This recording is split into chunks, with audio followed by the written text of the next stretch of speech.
दोस्तों, महात्मा गौतम बुद्ध के अनुसार अपने मन को ताकतवर बनाओ। तुम्हारी जीत हर क्षेत्र में निश्चित है, क्योंकि अगर आपका मन ताकतवर हो तो आपकी परिस्थितियां आपके लिए अवसर बन जाती है। इसलिए आज के इस वीडियो में हम महात्मा गौतम बुद्ध के अनुसार मन को ताकतवर कैसे बनाएं और दूसरों की मन की बातें आसानी से कैसे पढ़ें। इस रहस्य को हम एक कहानी के तौर पर जानेंगे। तो चलिए बिना देर किए उस कहानी की शुरुआत करते हैं। एक समय की बात है, बंगाल की खाड़ी के किनारे एक छोटे से शांत गांव में भैरव नाम का एक युवा लड़का रहता था। भैरव अपने क्रोधी स्वभाव और चंचल मन के कारण गांव भर में प्रसिद्ध था। उसका मन हर समय विचारों से भरा रहता था। इस तूफान ने उसके मन को एकदम बेचैन कर दिया है। उसके जीवन से शांति मानो गायब हो गई थी और वह हमेशा अपने ही ख्यालों में खोया रहता था और तनावपूर्ण जीवन जी रहा था। उनके अशांत मन और क्रोध के कारण उनके अपने परिवार के सदस्यों और गांव वालों से भी संबंध अच्छे नहीं थे, जिससे वह और भी अधिक अकेला और अपमानित महसूस करने लगा। वह और भी अधिक मानसिक तनाव की स्थिति में चला जाता है। एक समय की बात है, भैरव अपने गांव की गलियों में घूम रहे थे। तभी उनकी मुलाकात एक महात्मा बुद्ध से हुई, जो एक पेड़ की छाया के नीचे ध्यान में बैठे थे। महात्मा बुद्ध के चेहरे से निर्मल शांति की आभा झलक रही थी। इस असीम शांति में भैरव महात्मा बुद्ध की ओर आकर्षित हुए। जब भारत महात्मा बुद्ध के करीब आया तो उसे अपने आसपास एक सकारात्मक ऊर्जा का एहसास हुआ। भैरव को एहसास हुआ कि इस असीम शांति और सकारात्मक ऊर्जा का स्रोत कहीं ना कहीं महात्मा बुद्ध के भीतर ही था। इसलिए वह वहीं बैठकर उसकी आंखें खुलने का इंतजार करने लगा। थोड़ी देर बाद जब महात्मा बुद्ध की आंख खुली तो उसने एक युवा लड़के को अपने सामने बैठा पाया, जो बहुत तनावग्रस्त और नकारात्मक भावनाओं से भरा हुआ लग रहा था। भारत ने महात्मा बुद्ध की ओर हसरत भरी निगाहों से देखा और बहुत विनम्रता से कहा, गुरु, मेरा मन बहुत अशांत है और मेरे मन के विचार मुझे खाए जा रहे हैं। मुझे एक पल के लिए भी शांति महसूस नहीं होती। क्या आप मुझे सिखा सकते हैं कि मैं अपने अशांत मन को कैसे शांत करूं? महात्मा बुद्ध ने भैरव की पीड़ा को समझते हुए करुण दृष्टि से देखा और कहा, मेरे प्यारे बच्चे, मैं तुम्हें एक कहानी सुनाना चाहता हूं। इस कहानी में मानसिक शांति और खुशी के रहस्य छिपे हैं। क्या आप कहानी सुनना चाहेंगे? भैरव ने हां में सिर हिलाया और पूरी एकाग्रता से कहानी सुनने को तैयार हो गए। उसके अंदर जिज्ञासा चरम पर थी। बहुत समय पहले की बात है, एक नगर में शक्ति नाम का एक आदमी रहता था। शक्ति बेहद महत्वाकांक्षी व्यक्ति थे और उन्हें हर काम में लोगों से डेट की जरूरत पड़ती थी। यदि उसे किसी से असफलता और बुराई सुनने को मिलती है तो वह गहरी चिंता और तनाव में चला जाता है। उनका मानना था कि सफलता और भौतिक शक्तियां खुशी देंगी, लेकिन वह जितना सफलता और प्रशंसा के पीछे भागता था उतना ही मानसिक तनाव में डूबता जाता था। लेकिन अचानक शक्ति का सामना उस समय के मशहूर महात्मा बुद्ध से हो गया, जिसका नाम महाकौशल था।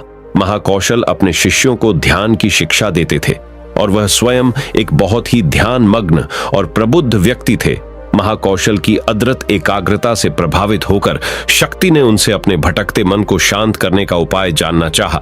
शक्ति ने कहा कि महंत हमेशा सफलता के पीछे भागते हैं और लगातार अधिक हासिल करने की कोशिश करते हैं, फिर भी मुझे कोई क्षणिक संतुष्टि या आत्मसंतुष्टि नहीं मिलती। इस निरंतर बेचैनी के बीच मैं शांति कैसे पा सकता हूं? महात्मा बुद्ध ने करुण दृष्टि से उसकी ओर देखा और उत्तर दिया, आपका मन एक अशांत नदी की तरह है जो हमेशा बहती और बहती रहती है। इसलिए इस अशांत मन को शांत करने के लिए आपको अपने विचारों को बिना किसी रुकावट के जाने देने की कला सीखनी होगी। शक्ति को आश्चर्य हुआ और उसने पूछा कि मैं अपने विचारों को कैसे जाने दूं? आखिर मैं भी तो अपनी इच्छाओं और महत्वाकांक्षाओं से बंधा हुआ हूं। यह सुनकर महात्मा बुद्ध मुस्कुरा दिए और कल्पना करें कि आपके हाथ में पानी का एक गिलास है। अब आप इसे जितनी देर तक पकड़ कर रखेंगे यह उतना ही भारी होता जाएगा, और अगर आप इसे काफी देर तक पकड़े रहेंगे तो आपके हाथ में दर्द होने लगेगा। लेकिन अगर आप उस पकड़ को ढीला कर दें और छोड़ दें तो आपका बोझ खत्म हो जाएगा। भैरव ने कथा और उसका संदेश ध्यानपूर्वक सुना। वह समझ गया कि अपने विचारों और इच्छाओं से चिपके रहने से उसका बोझ बढ़ जाता है और अंदर ही अंदर अशांति पैदा कर देता है। अब भैरव को कथा का अंत सुनने की उत्सुकता से प्रतीक्षा थी। महात्मा बुद्ध ने कहानी जारी रखते हुए कहा कि शक्ति ने महात्मा बुद्ध के शब्दों के बाद विचारों को छोड़ने का अभ्यास करना शुरू कर दिया। वह बिना किसी पूर्व निर्णय के अपने विचारों और भावनाओं को आते और जाते देखता है। अब उसने विचारों को पकड़ना बंद कर दिया था। विचार उठते थे और अपने आप चले जाते थे। धीरे धीरे उसे यह एहसास होने लगा कि उसकी इच्छा और भावना ही सभी दुखों का कारण है। जैसे जैसे शक्ति ध्यान में गहरे उतरते गए, उन्होंने पाया कि वर्तमान में जीना ही आंतरिक शांति का एकमात्र स्रोत है। वह खुद को वर्तमान में स्थापित करके अपने मन की निरंतर बकवास से छुटकारा पा सकता है। धीरे धीरे शक्ति का मन एक शांत झील की तरह हो गया, जो बाहरी दुनिया को अपने अंदर प्रतिबिंबित करती है। उन्होंने जीवन की सादगी में संतोष को अधिक महत्व दिया और भौतिक संपत्ति के प्रति अपना लगाव छोड़ दिया। जैसे ही ऐसे बदलाव की खबर लोगों के बीच फैली, दूर दूर से लोग मार्गदर्शन लेने आने लगे। लोगों को विचारों को मुक्त करने की कला सिखाना और उन्हें अपने भीतर शांति खोजने के लिए मार्गदर्शन करना, वह लोगों के बीच शांति और ज्ञान का प्रतीक बन गए। शक्ति और साधु की कथा समाप्त कर महाकौशल महात्मा बुद्ध कुछ देर के लिए चुप हो गए, ताकि इस कहानी का अर्थ भैरव के मन में अच्छी तरह बैठ जाए। भारत ने महात्मा बुद्ध की ओर देखा तो उनकी आंखों में अब एक नई समझ दिखाई दे रही थी। भैरव ने धीरे से कहा कि मुझे इस कहानी में ज्ञान दिखता है, लेकिन मैं इसे अपने जीवन में कैसे लागू करूं? मैं अपने अशांत मन को कैसे शांत कर सकता हूं? भैरव के इस सवाल पर महात्मा बुद्ध मुस्कुराते हैं और फिर कहा कि अशांत मन को शांत करने का अभ्यास आत्म जागरूकता से शुरू होता है। अपने भीतर उठने वाले विचारों का निरीक्षण करने के लिए प्रतिदिन कुछ समय निकालें। उन भावनाओं पर ध्यान दें जो आपके मन में आती हैं और देखें कि वे कैसे आती हैं और आकाश में गुजरते बादलों की तरह फिर कैसे चली जाती है। भैरव ने आंखें बंद कर लीं और महात्मा बुद्ध के कहे अनुसार अपने विचारों का अवलोकन करने लगे। जैसे ही उसने अपने भीतर उठने वाले विचारों पर ध्यान देना शुरू किया, उसे एहसास हुआ कि इसलिए उसे चिंता और इच्छाओं की एक निरंतर धारा अपने अंदर बहती हुई महसूस हुई। सिर्फ एक एहसास ने ही नहीं, उसे एक अद्भुत शांति का एहसास कराया। उन्हें यह भी एहसास हुआ कि यह सभी विचारों और भावनाओं से अलग है।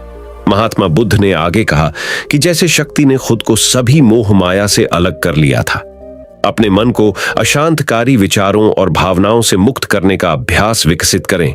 बिना किसी पूर्वाग्रह के विचार को वैसे ही स्वीकार करें जैसे वह आता है, और फिर धीरे धीरे उन्हें जाने दें और अपना ध्यान वर्तमान क्षण पर केंद्रित करें।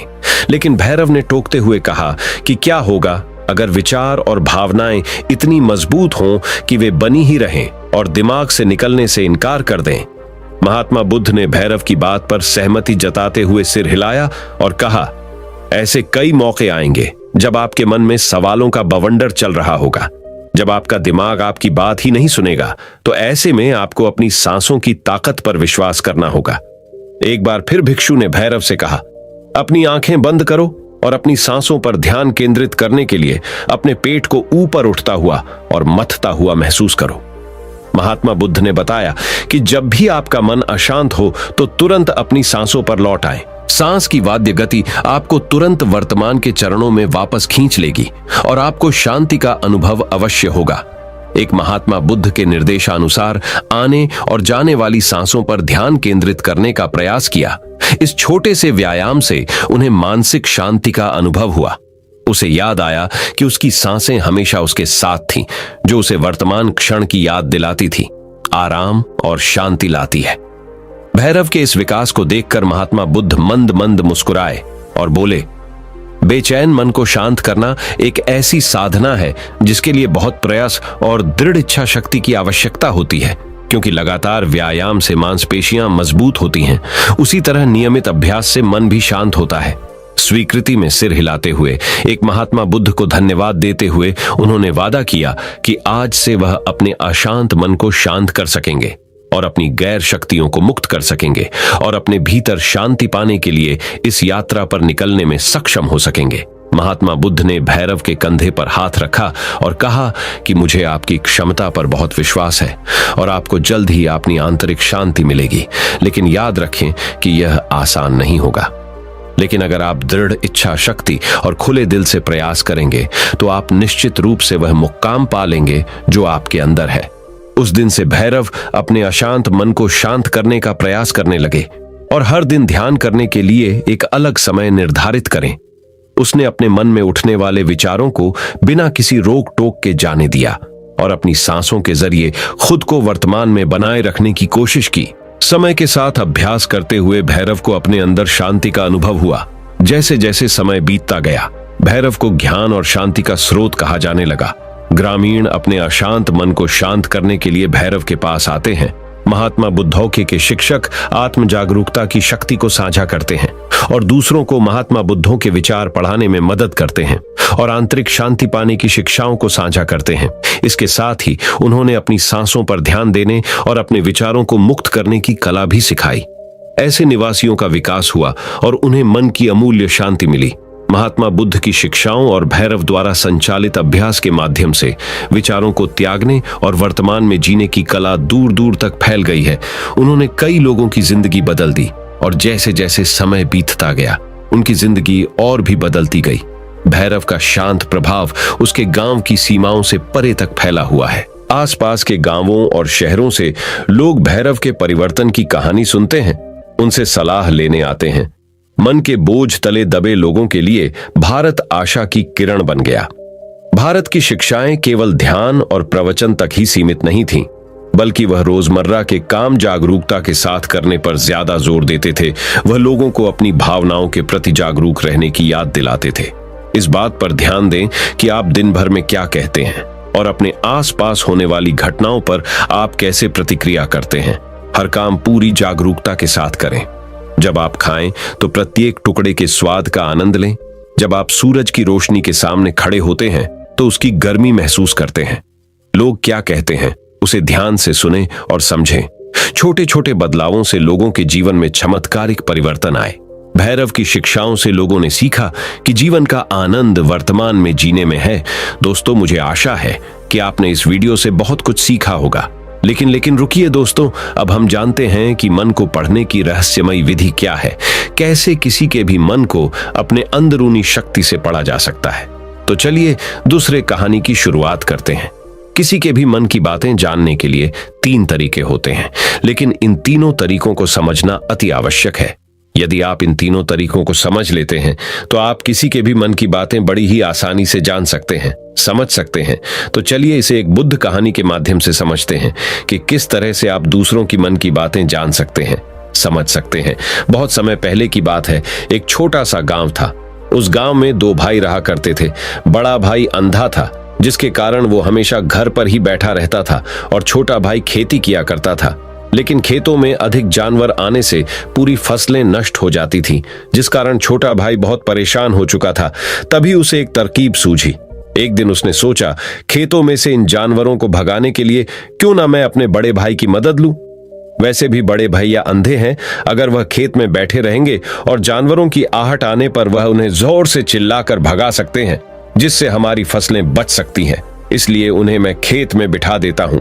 ये सब सोच विचार करने के बाद उसने अपने खेत में ही एक छोटी सी झोपड़ी तैयार की और अपने अंधे भाई को उस खेत में बैठा दिया और उनसे कहा, भैया, यदि कोई जानवर की आहट आपको सुनाई दे तो आप जोर जोर से चिल्लाना। यह सुनकर वह जानवर वहां से भाग जाएंगे और हमारी फसलें नष्ट होने से बच जाएंगी। बड़ा भाई अपने छोटे भाई की बात मान लेता है और वो उस दिन से खेत में ही रहना शुरू कर देता है। जब भी किसी जानवर की आहट उसे सुनाई देती तो वो तुरंत जोर जोर से चिल्लाना शुरू कर देता, जिससे वह जानवर उसके खेतों से भाग जाते। ऐसा करते करते कई दिन बीत चुके थे। तभी एक दिन उसके खेत में ही रहना शुरू कर देता है। जब भी किसी जानवर की आहट उसे सुनाई देती तो वो तुरंत जोर जोर से चिल्लाना शुरू कर देता, जिससे वह जानवर उसके खेतों से भाग जाते। ऐसा करते करते कई दिन बीत चुके थे। तभी एक दिन उसके खेत में एक हिरण भागता हुआ आता है और वह खेत के बांध को तोड़कर वहां से भाग गया। लेकिन उसी हिरण का पीछा करते हुए एक राजा भी उस खेत में आ पहुंचा। तभी राजा की नजर उस अंधे भाई पर पड़ती है। राजा उस व्यक्ति से कहता है, देखो, मैं यहाँ पर एक जानवर का पीछा करते हुए आया हूँ। क्या तुमने उस जानवर को यहाँ पर देखा है? इस पर वो व्यक्ति कहता है राजन, मैं तो अंधा हूं। मैं भला किसी जानवर को कैसे देख सकता हूं? लेकिन मैं आपको इतना जरूर बता सकता है कि जो जानवर मेरे खेतों से होकर भागा है वह आपके लायक नहीं है। आप उसके पीछे अपना समय यूं ही व्यस्त कर रहे हैं। राजा उस अंधे व्यक्ति की बात सुनकर बड़ा अचरज में पड़ गया। वो ये सोचने लगा कि आखिर यह तो अंधा है, फिर इसे कैसे पता कि जिस हिरण को मैं तलाश रहा हूं वह हिरण मेरे लायक है ही नहीं। यह अंधा व्यक्ति मुझे कैसे बता सकता है। तभी राजा उस अंधे व्यक्ति से कहता है, कहीं तुम मुझसे झूठ तो नहीं कह रहे हो। एक तरफ तुम ये कहते हो कि तुम अंधे हो और दूसरी तरफ तुम ये भी कह रहे हो कि जो जानवर यहां से भागा है वो मेरे लायक नहीं है। इस पर वो अंधा व्यक्ति कहता है, हे राजन, जिसे आप एक हिरण समझ रहे हैं, असल में वह एक हिरण नहीं है बल्कि एक हिरणी है, और वह भी गर्भवती है। और जहां तक मुझे ज्ञान है, मैंने कभी किसी राजा को किसी गर्भवती हिरणी का शिकार करते हुए नहीं सुना है, और इसी कारण मैं आपसे ये कह रहा हूं कि वो आपके लायक नहीं है। आप उसके पीछे अपना समय व्यर्थ ना करें। यह सुनकर राजा और भी अचरज में पड़ गया। वो ये सोचने लगा कि आखिर ये अंधा आदमी ये कैसे जान सकता है कि वो हिरणी है और गर्भवती है। राजा कुछ देर सोच विचार करने के बाद अपने सेनापति से कहता है, सेनापति जी, मुझे वो जानवर जिंदा चाहिए, क्योंकि मुझे यह पता करना है क्या वो हिरणी है और क्या वह गर्भवती है, क्योंकि यह अंधा आदमी बहुत विश्वास के साथ कह रहा है और मुझे इस बात की पुष्टि करनी है। यदि वह हिरणी हुई और गर्भवती हुई तो वह हमारे शिकार के लायक नहीं है, क्योंकि हम तो एक हिरण का पीछा कर रहे थे। इसलिए जाओ और पता करो कि क्या वो हिरणी है। सेनापति राजा से आज्ञा लेकर आगे की ओर बढ़ चलता है, और कुछ देर बाद जब वह वापस लौट कर आता है तो वह राजा को कहता है राजन, इस अंधे आदमी ने जो भी बातें कही हैं वो बिल्कुल सही है। वो एक हिरणी ही है और वह गर्भवती भी है। यह सुनकर राजा आश्चर्यचकित रह गया। उसे समझ नहीं आ रहा था कि आखिर अंधा आदमी कैसे पता कर सकता है कि वह जानवर एक हिरणी है और तो और वह गर्भवती है। भला एक अंधा आदमी यह कैसे देख सकता है, यह कैसे जान सकता है, आखिर इससे यह कैसे पता चला। ऐसे कई सारे प्रश्न अब राजा के मन में उमड़ने लगे। अब राजा ने यह ठान लिया था कि मुझे इस बात की गहराई तक पहुंचना ही है कि आखिर यह अंधा आदमी कैसे जानता है कि वह जानवर एक हिरणी है। यह सोचकर राजा उस अंधे आदमी के पास जाता है और उस अंधे आदमी से कहता है, देखो, मैं ये तो नहीं जानता कि तुम सचमुच अंधे हो या नहीं, लेकिन मैं तुमसे एक बात जानने आया हूं। क्या तुम मेरे प्रश्न का सही सही जवाब दोगे? इस पर अंधा व्यक्ति कहता है, हे राजन, आप जो कुछ पूछना चाहते हैं मुझसे पूछ सकते हैं। मैं आपको बिल्कुल सच सच जवाब दूंगा। इस पर राजा कहता है, देखो, एक तो तुम कहते हो कि तुम अंधे हो और दूसरी तरफ तुमने ये बता दिया कि जिस जानवर का पीछा मैं कर रहा हूं वह एक हिरणी है और तो और वह गर्भवती भी है। आखिर तुम्हें यह कैसे पता चला? तुम्हारे खेत में और भी तो जानवर आते होंगे और भी तो जानवर यहां से गुजरते होंगे, फिर तुमने ये कैसे अंदाजा लगाया? तभी वह अंधा व्यक्ति राजा से कहता है, हे राजन, आप जिस हिरनी का पीछा कर रहे थे वही हिरनी जब मेरे खेत में आई, उसकी रफ्तार और उसके भागने की आहट से मुझे यह एहसास हो चुका था कि यह एक हिरनी है। और मेरे खेत की जो बांध है वह बहुत छोटी है, उसकी ऊंचाई ज्यादा नहीं है। यदि कोई हिरण होता तो उस बांध को बड़ी आसानी से लांघ जाता, लेकिन वह हिरनी इस बांध को तोड़कर भागी है, और यदि वह इस बांध को छलांग लगाकर पार करने का प्रयास करती तो इससे उसके बच्चे को खतरा होता। और इसी बात से मैंने ये पता लगा लिया कि वह गर्भवती है। इस कारण वह मेरे खेत की बांध को तोड़ते हुए भाग गई। इस पर राजा के मन में एक और प्रश्न उठा। राजा ने कहा, किंतु तुम्हें कैसे पता चला कि वह एक हिरनी ही है? और भी तो कोई जानवर यहां पर आ सकते हैं। इस पर वह अंधा व्यक्ति कहता है, हे राजन, मैं पूरा दिन सुबह शाम यहीं पर बैठा रहता हूं और मेरी सुनने की शक्ति बहुत तेज है। मैं ये बात जानता हूं कि कौन सा जानवर मेरे खेत में आया है, और उसी के आधार पर मैं घोर जोर से चिल्लाता हूं ताकि वो मेरे खेत से भाग जाए और मेरे खेत की फसलों को नष्ट ना करे। राजा उस अंधे आदमी का यह जवाब सुनकर पूरी तरह से संतुष्ट हो चुका था। वह मन ही मन यह सोच रहा था कि आदमी भले ही अंधा हो, लेकिन यह तो बड़ा ज्ञानी मालूम पड़ता है। इस आदमी से कुछ ना कुछ तो काम निकलवाना ही चाहिए। ये विचार लिए हुए राजा वहां से वापस अपने महल की ओर लौट जाता है। राजमहल पहुंचते ही राजा उस अंधे व्यक्ति से कहता है, आप तो बड़े ज्ञानी व्यक्ति हैं, आपको किसी भी बात का पता बड़ी आसानी से चल जाता है। आज मैंने आपको यहाँ पर इसलिए बुलाया है क्योंकि मैं आपसे ये जानना चाहता हूँ कि मेरी पत्नी पतिव्रता है या नहीं। इस पर वो अंधा व्यक्ति कहता है, हे राजन, यह कैसा प्रश्न हुआ? इस पर राजा कहता है, मैंने आपसे बिल्कुल उचित प्रश्न किया है। मुझे इस प्रश्न का उत्तर दीजिए। इस पर वो अंधा व्यक्ति कहता है, हे राजन, ये सारी बातें जाने दीजिए। आपकी शादी को इतने साल बीत चुके हैं और अब आप ये बात क्यों जानना चाहते हैं? आपके मन में ऐसे प्रश्न क्यों उठ रहे हैं? इस पर राजा जिद करते हुए कहता है, देखिए, आपको मुझे इस प्रश्न का उत्तर तो देना ही होगा। यदि आप मुझे इस प्रश्न का उत्तर नहीं देंगे तो मैं आपको मृत्यु दंड दे दूंगा। राजा के मुख से यह बात सुनकर वह अंधा व्यक्ति कहता है, हे राजन, यदि आप इस प्रश्न का उत्तर चाहते हैं तो उसके लिए आपको मेरा एक काम करना होगा।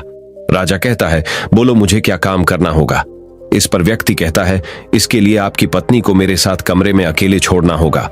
उस अंधे व्यक्ति की यह बात सुनकर राजा पहले तो क्रोधित हो जाता है, लेकिन फिर कुछ सोच विचार करने के बाद वह उस व्यक्ति की बात मान लेता है और अपने सेनापति को आदेश देता है, सेनापति जी, इस व्यक्ति को और मेरी पत्नी को एक कमरे में कुछ देर के लिए अकेला छोड़ दें।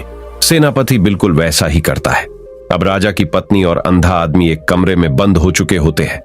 तभी वो अंधा आदमी राजा की पत्नी से कहता है, मुझे आपको छूना है। इस बात पर रानी अत्यधिक क्रोधित हो जाती है और उस अंधे आदमी को वो पकड़ पकड़ कर पीटने लगती है, कभी हाथों से तो कभी लाथम से तो कभी पटक पटक कर। तरह से उन्होंने उस अंधे आदमी की खूब पिटाई की। उसके बाद किसी तरह से वह अंधा आदमी अपनी जान बचाकर वहां से भाग निकलता है और वह राजा के पास पहुंचता है और वह राजा से कहता है, हे राजन, आपकी पत्नी में पतिव्रता नहीं है।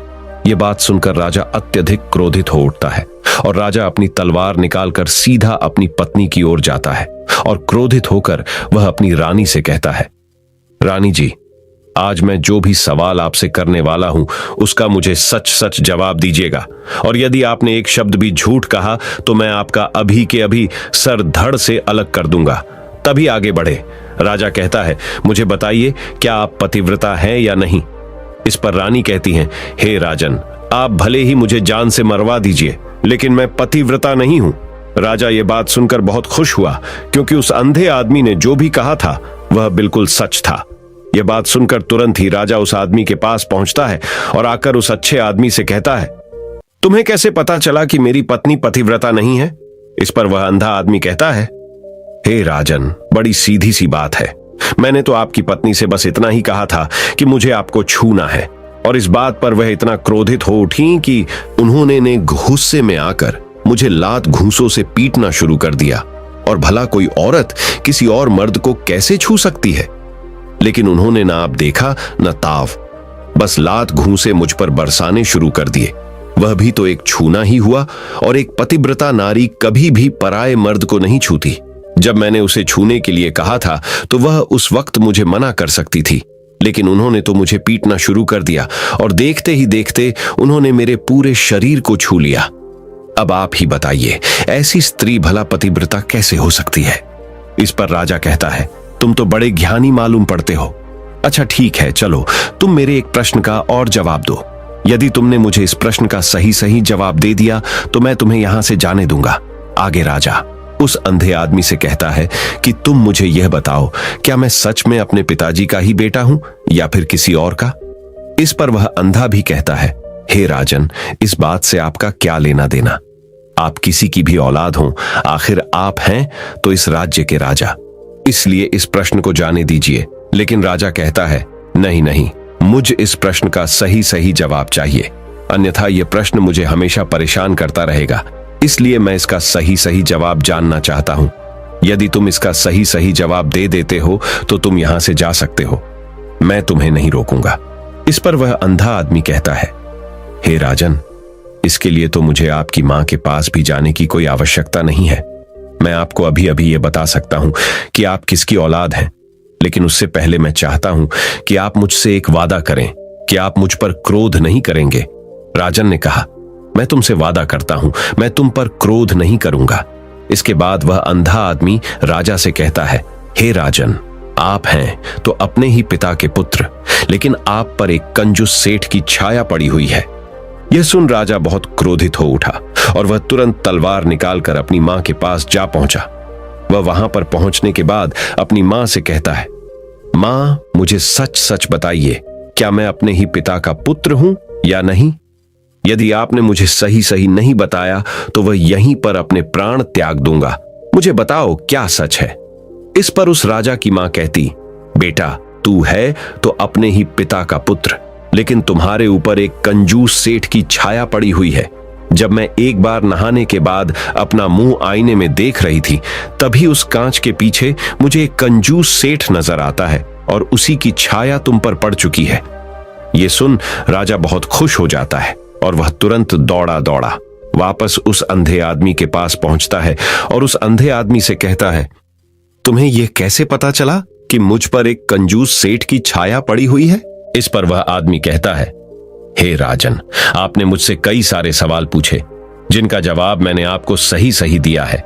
यदि कोई और राजा होता तो मुझे इसके बदले में ढेरों सारे इनाम मिल चुके होते, लेकिन अब तक आपने एक फूटी कौड़ी तक नहीं दी है।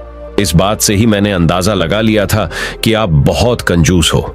यह बात सुनकर राजा जोर जोर से हंसने लगा और कहता है कि आप जो भी मांगेंगे वह मैं आपको अवश्य दूंगा, लेकिन मुझे यह बताओ कि तुम्हें कैसे पता चल जाता है कि कौन सी बात सही है और कौन सी गलत? तुम किसी भी बात का इतना सटीक और सही जवाब कैसे दे पाते हो? इस पर वह अंधा आदमी कहता है, हे राजन, मैं तो वैसे ही अंधा हूं। यदि मेरी आंखें होती तो मैं किसी की भी मन की बातें बड़ी सरलता से जान लेता। मन की एक भाषा होती है और यह भाषा मनुष्य के शरीर के व्यवहार के रूप में देखी जा सकती है। उसकी आंखों से, उसके होठों से, उसके काम करने के तरीके से, उसकी क्रियाओं से पता किया जा सकता है कि उसके मन में क्या चल रहा है। उसके आधार पर हम किसी के भी मन की बातें जान सकते हैं, लेकिन मैं तो अंधा हूं, मैं देख नहीं सकता। यदि मुझे कोई बात जाननी हो तो अगले आदमी को कुछ काम देना पड़ता है, जिस पर वह व्यक्ति किस प्रकार काम करता है, किस तरीके से इस काम को करता है, उसके आधार पर ही मैं यह पता कर पाता हूं कि उसके मन में क्या चल रहा है। तभी वह राजा कहता है, तो क्या इसका अर्थ यह हुआ कि मैं भी किसी के मन की बातें जान सकता हूं? इस पर वह अंधा आदमी कहता है, हे राजन, अवश्य आप भी किसी भी व्यक्ति के मन की बात जान सकते हैं, किंतु उससे पहले आपको अपने ऊपर काम करना होगा, और वह काम है अपने मन को शांत करना, अपने मन को वर्तमान में लाना, जिसके लिए मैं आज आपको 3 तरीके बताने वाला हूं। और ये तीनों ही तरीके बड़े ही आसान और सरल है, किंतु हे राजन, उससे पहले आपको एक काम करना होगा, अपने मन को एकाग्र करना होगा। जब हम अपने मन को एकाग्र करते हैं, अपने मन को वर्तमान में लाते हैं, तो हम दूसरे के मन की बात जान सकते हैं, क्योंकि वह आदमी अभी भी अपने मन में वर्तमान में ही सोच रहा है और हमें भी मन को वर्तमान में ही लाना होगा, तभी हम उसके मन की बातें जान सकते हैं। यदि हम अतीत में हुई घटनाओं के बारे में सोच रहे हैं, तो वह जो अगला आदमी वर्तमान में सोच रहा है, वर्तमान में अपने मन में बात कर रहा है, वह हम कैसे जान पाएंगे? क्योंकि हम तो अतीत की घटनाओं में डूबे हुए हैं। इसलिए किसी के भी मन की बात जानने के लिए सबसे पहले हमें हमारे मन को एकाग्र करना होगा, उसे वर्तमान में लाना होगा। आगे वह व्यक्ति राजा से कहता है, हे राजन, जो 3 तरीके मैं आपको बताने वाला हूं, इन 3 तरीकों से बड़ी आसानी से किसी के भी मन की बातें जान सकते हैं। उसके बाद वह अंधा आदमी राजा से कहता है, हे राजन, जो सबसे पहला तरीका है वह है आंखों पर ध्यान देना। किसी व्यक्ति से बात करते वक्त उसकी आंखों में देखना, उसकी आंखों पर ध्यान देना, जो सबसे ज्यादा जरूरी है, क्योंकि आंखें बोलती नहीं पर बहुत कुछ कह जाती है। यदि हम किसी व्यक्ति की आंखों के इशारों को समझना सीख जाए, हम यह जान पाएंगे कि व्यक्ति के दिमाग में क्या चल रहा है, वो क्या सोच रहा है और अभी वह क्या करने वाला। मेरे पास आंखें नहीं, लेकिन मैंने अपने गुरु से यह विद्या सीखी है, क्योंकि बहुत सालों पहले मेरे पास आंखें थीं और मैं उस वक्त लोगों के मन की बातें केवल उनकी आंखों से ही जान लेता था। इसलिए यदि आप भी दूसरों की मन की बातें जानना चाहते हैं, तो आपको भी उनकी आंखों पर गौर करना चाहिए, जैसे कि उनका आकार कैसा है, वह कहां और किधर देख रहे हैं। यदि उसकी आंखें यहां वहां घूम रही है, जब आप उससे बातें कर रहे हैं, तो वहां वह इधर उधर मोड़ रहा है, कभी ऊपर तो कभी नीचे या कभी आसपास, या फिर उसकी आंखें खुश नजर आ रही हैं या फिर आंखें निराश नजर आ रही है, जैसे कि चोर होता है। उसकी आंखों में जब हम देखते हैं तो हमें यह पता चलता है कि अगले आदमी ने कोई गलती की है। ठीक उसी प्रकार जब हम किसी चालाक व्यक्ति की आंखों में देखते हैं, तो आपको पता चलेगा कि उसकी आंखों में एक भाषा होती है, एक बहुत ही सीधा और आसान तरीका होता है। यदि आपको यह पता लगाना है कि सामने वाला व्यक्ति आपसे झूठ कह रहा है या फिर सही, तो आपको उसकी आंखों पर ध्यान देना अति आवश्यक है। यदि आपसे बात करते वक्त वह व्यक्ति अपनी आंखें यहां वहां घुमा रहा है, ऊपर नीचे इधर उधर दाएं, बाएं, हर जगह देख रहा है। तो इसका अर्थ यह हुआ कि वह उस बात से निकलने का कोई रास्ता ढूंढ रहा है और कोई झूठ बना रहा है। यदि सामने वाला व्यक्ति आपसे कुछ झूठ कहने का प्रयास कर रहा है तो वह आपसे नजर नहीं मिलाएगा। वह यहां वहां देखेगा, ऊपर नीचे देखेगा, लेकिन वह आपकी आंखों में आंखें डालकर कभी नहीं देख पाएगा, क्योंकि उसे डर है कि यदि उसने आपकी ओंखों में आंखें डालकर देखा तो उसका झूठ पकड़ा जाएगा और लोगों को सच्चाई का पता चल जाएगा। और इसी प्रकार कुछ और भी भाषाएं होती हैं। जब आप किसी की आंखों में आंखें डालकर यह देखना शुरू कर देंगे कि उसके हाव भाव क्या है, ठीक उसी प्रकार चेहरे के हाव भाव होते हैं जिससे हम मन की बातें बड़ी आसानी से समझ सकते हैं, और इन्हें भी समझना बहुत जरूरी है। कभी कभी कोई व्यक्ति अपने चेहरे से जैसे आंख, होंठ और बहुत से कुछ अलग अलग व्यवहार करता है। यदि आप किसी व्यक्ति के चेहरे में गौर करेंगे तो आप आसानी से समझ पाएंगे कि वह व्यक्ति निराश है। जब व्यक्ति बहुत उदास है, या फिर वह बहुत खुश है, या फिर उससे कोई बहुत बड़ा दुख है, वह अपने अंदर क्या महसूस कर रहा है, ये सारी बातें हम उसके चेहरे के हाव भाव से पता कर सकते हैं। फिर चाहे इंसान जुबान से कुछ बोले या ना बोले, लेकिन आप उसके चेहरे से सब कुछ पता कर सकते हैं। आगे व्यक्ति राजा से तीसरा तरीका बताते हुए कहता है, हे राजन, इसी प्रकार तीसरी भाषा भी है, अर्थात तीसरा तरीका भी है, और वह है हाथों के इशारे और शरीर का व्यवहार। मन की बात समझने के लिए हमें हाथ के इशारे और शरीर के व्यवहार को समझना बहुत आवश्यक है। कोई व्यक्ति जब बात करता है तो आपने देखा होगा कि वो अपने हाथों को हिलाता रहता है, अपने हाथों से इशारा करता रहता है।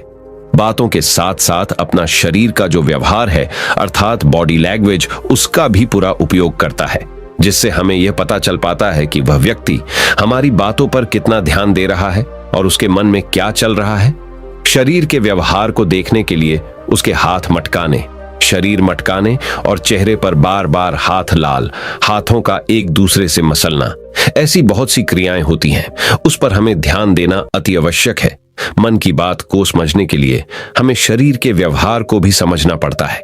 यदि हम इन तीन तरीकों को सही तरीके से ध्यान देकर इन तीन तरीकों को अच्छे से समझ लेते हैं तो हम बहुत जल्दी किसी भी व्यक्ति के मन की बातें बड़ी सरलता और सहजता से जान सकते हैं। इसलिए यदि आपको किसी के मन की बातें जानी है तो आपको उसकी आंखों पर, उसके चेहरे पर, उसके शरीर के हाव भाव को और उसके हाथों को ध्यानपूर्वक देखना और समझना होगा, जिससे आप यह समझ पाएंगे ये आखिरकार उसके मन में क्या चल रहा है और वह क्या सोच रहा है। लेकिन उनसे पहले आपको अपने मन को एकाग्र करना होगा, शांत करना होगा और अपने मन को वर्तमान में लाना होगा।